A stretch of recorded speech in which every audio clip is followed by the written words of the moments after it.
Hey, Shalom. First off, to give all praises, glory, and honor to Yahweh by Hashem Yahweh Shai. Okay. Those are the true names of the Heavenly Father and the only begotten Son, Yahweh, meaning He is what He is to be. Okay. By Hashem is in the name of Yahweh Shai. Okay. Yahweh Shai is who the world ignorantly calls Jesus Christ. His true name is Yahweh Shai, and the meaning of it is He delivers or He deliverer. Okay. Which is an omen.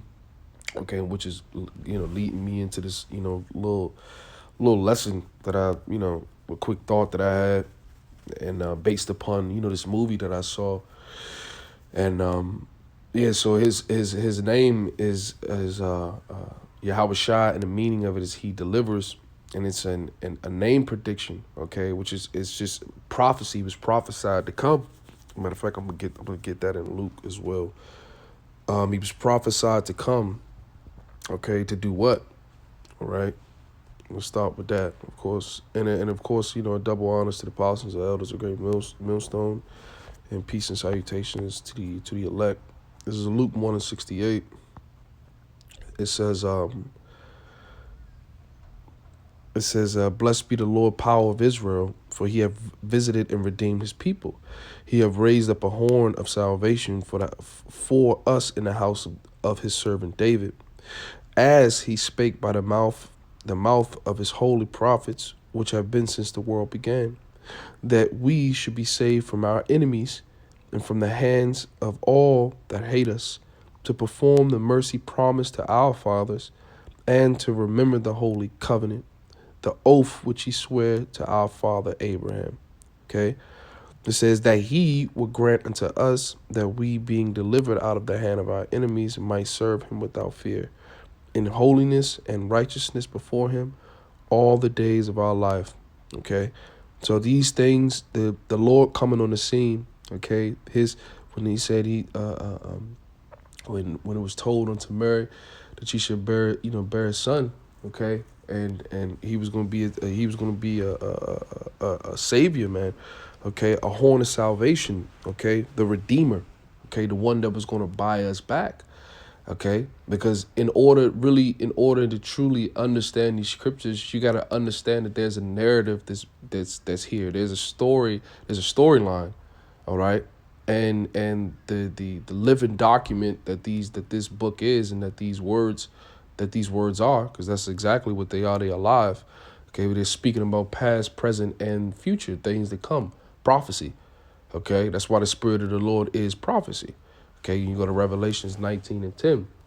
Okay, so him, like I said, his very name, okay, is a name prediction, and it's for what he's coming to do. All right, and the horn of salvation, and it's us in the Salakia, us in the house of His servant David. Okay, which they spoke by the holy prophets. All the prophets spoke about the Yahushua, even going back into the law. All right, that's why when the Lord, you go to Matthew 5:17, it said the Lord didn't come to destroy the law, okay, or the prophets, man. He come to fulfill, the things that were written therein. Okay. Now, everything that was written is written of Yahweh Shai. The law I come in the volume of the book. All right. So the point that I wanted to make, because what we're being delivered from, okay, because in a physical sense, the physical sense, of course, our enemies have at this point, until this day, we're in captivity. Okay, we're in subject under the rules of the current rulership, which is who? Esau, Edom, and then of course those other heathen nations that are joined unto him, that have made league, okay, with them. You go to Psalms 83, right, and it goes into that. All right, so these individuals that made league with him, we are under rule by them, but it's not necessarily that we are being. It's not the enemy, or these people aren't the problem. They are the problem. Okay, our enemies are the problem, but really and truly, the problem is us. Okay, and This is a direct effect, okay, of not keeping the laws of the Lord. All right. The curse. This is the curse. This is Daniel 9:11. It says, "Yeah, all Israel have transgressed thy law, even by departing." It says that they might not obey thy voice. Therefore, the curse is poured upon us. It says, "An oath that is written in the law of Moses, the servant of the Most High, because we have sinned against him." Okay, that's Daniel 9:11. All right. So understanding when you go to Deuteronomy the 28th chapter, that's what that is truly. Listen, and that's why you see the nation as a nation of people, you so-called Negroes, Latinos, and Native Americans, okay, and even the Israelite foreigners, because these just because you change your face, your futures change. All right, you may be looking like another nation, right? In another part of the world, that doesn't mean that you can outrun these curses or that these curses can't find you, okay? Because they're spiritual, man, okay? It's one thing because ultimately we made a blood oath, man, with the Father, all right, that we would do and honor, His words, but we fell short of that, man. So the narrative of the story is what, man? The Lord chose a specific people, okay? Chose a woman. He described it as her our nation or us being a woman being joined unto him. We made a covenant. We made a pact. All right, and what we committed adultery, essentially. We went off a whoring, sleeping with other gods, man. Dealing with other philosophies. All right, dealing with what these other nations round about us, those things that they dealt with. You understand? So in turn, what? We got the curses upon us. All right. But and that's the point. I wanted to mention that movie. It's a movie. I don't know if brother's familiar with it. It's an older movie, man. I was telling a brother about it. It's Beloved. And when you watch that movie, I ain't gonna really go into it. It's Spielberg actually directed that fucking movie, man. And Oprah Winfrey and Danny Glover playing the movie. But when from the beginning to end, okay, it's when you of course you got to look at it with the spiritual eye, and Spielberg knows a couple movies that he's already revealed that who the children of Israel really are, okay, but nevertheless in the movie she was haunted, and basically cursed. Her house was cursed, okay, in the midst of many things that had transpired, but basically to summarize it a little bit, the house was cursed, and in the end, man, they had to get together. The only way, these women came together, and they was praying. They did a lot of praying and praying and praying, and basically trying to cast that demon out, man. But in the end, because she was so far gone in that presence or that demon or that curse that had joined unto her, all right. In the end, she was delivered from it, okay. But it was only through the Lord, only through coming back, and that's what she had to do. She walked out of the house and she just started walking back until, of course, it is, of course, it's a movie, but you can look at it from a spiritual eye. But that's essentially what's going on now, man. The Lord, we're coming back unto the Lord, and slowly but surely these curses are coming off of us, and they're going into our enemies, as is prophesied in Deuteronomy the 31st chapter. Okay, all these curses shall be poured upon your enemies. So that transfer, okay, of power and dominion, okay. Us coming from a low level, we're on that elevator right now, man. Okay, and we're slowly rising. Okay, the Lord is slowly bringing us up, man, and slowly bringing this place down. It's the translation period, man. All right, and it's all through Yahushua from us being delivered. Matter of fact, let me get that from the blood that was shed, man. From his sacrifice, we were able to he reconciled us, all right, or he played the liaison, all right, for us to get back into the Father, for us to be called sons of the Most High again, man. Okay, because we had to go through, we had to go through fucking hell, man. And it's, of course, there's a grander picture, man. There's a lot of different ways that you can look at this thing, but the word, but the narrative never changes.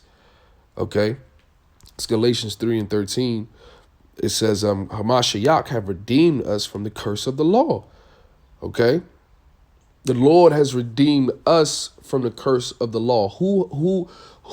And this is the thing, man. Like this mass conception, all right, or this veil that is over, the mass majority of these people, all right, the stronghold, all right, these different ideas, these seducing doctrines, all right, because people have been seduced by the idea that the God loves everybody and everybody has the opportunity to be saved. Okay? When that's not according to the scriptures, this actually has nothing to do with anybody but the nation of Israel. As far as the intimacy with the Most High in one people.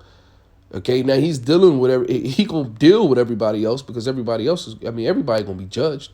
Okay, that's on this earth, but really and truly who he's dealing with, all right, is the nation of Israel and the curses and who were under the curses. Okay, Moses, when he came down from Mount Sinai, the law was given unto Israel. You understand? It was prophesied to end when he went when he was about to, lay down and go back to the spiritual world. He said, man, I'm about to go, man, let me get it. You wanna know, I'll just read through it real quick. I don't want to make this too long, but that's definitely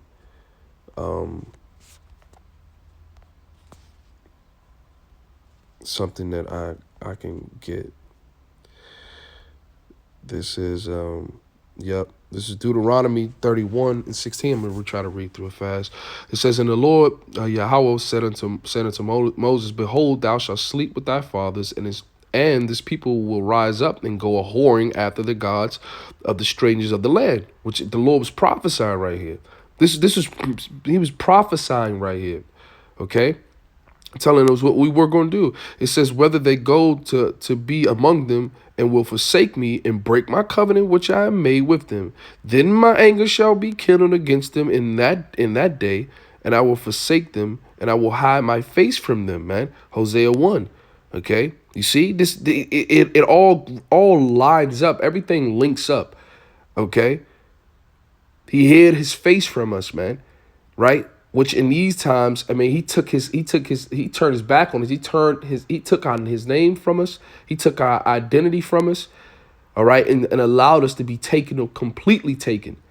All right. Now, granted, they did forward the afflictions, but nevertheless, it happened. Whatever happened, man, for a reason. It says, I will hide my face from them and they shall be devoured. And we were. All right. We still are. We're just getting the breath of life back in us. But prior to this, we had been devoured, man. Okay, all the different various captivities we went through, more specifically the one that we just came out of, man. Okay, they got our people through at this point. All right.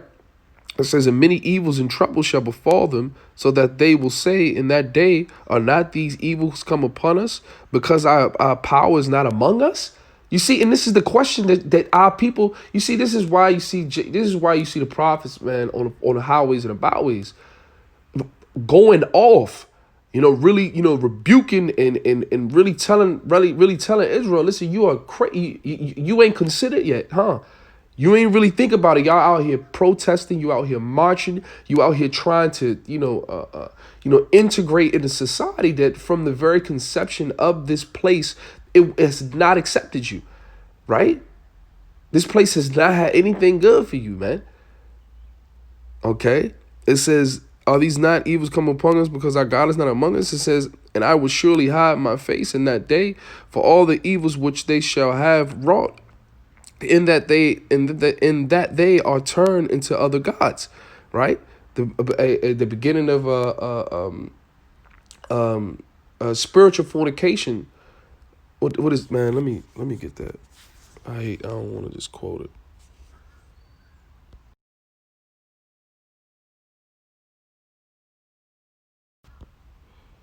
Yeah, Wisdom of Solomon 14:12. For the devising of idols was the beginning of spiritual fornication, and the invention of them the corruption of life. All right. So because of us devising these idols, man, for us setting up these idols and putting them before the most, that's the first commandment. All right. You should love the Lord with all that, with all that mind, body, and soul, man. Ain't putting and not putting no other gods before him. All right. So the spiritual fornication or us stepping out, committing adultery is essentially what it is in the spirit. All right. And there, and listen, and there was a judgment for that. It says, it says, and I will surely have to face in that day for all the evils which they shall have wrought, and in that they are turned into and they have turned into other gods. It says, now therefore write ye this song for you, and teach it to the children of Israel, put it in their mouths, that this song may be a witness for me against the children of Israel.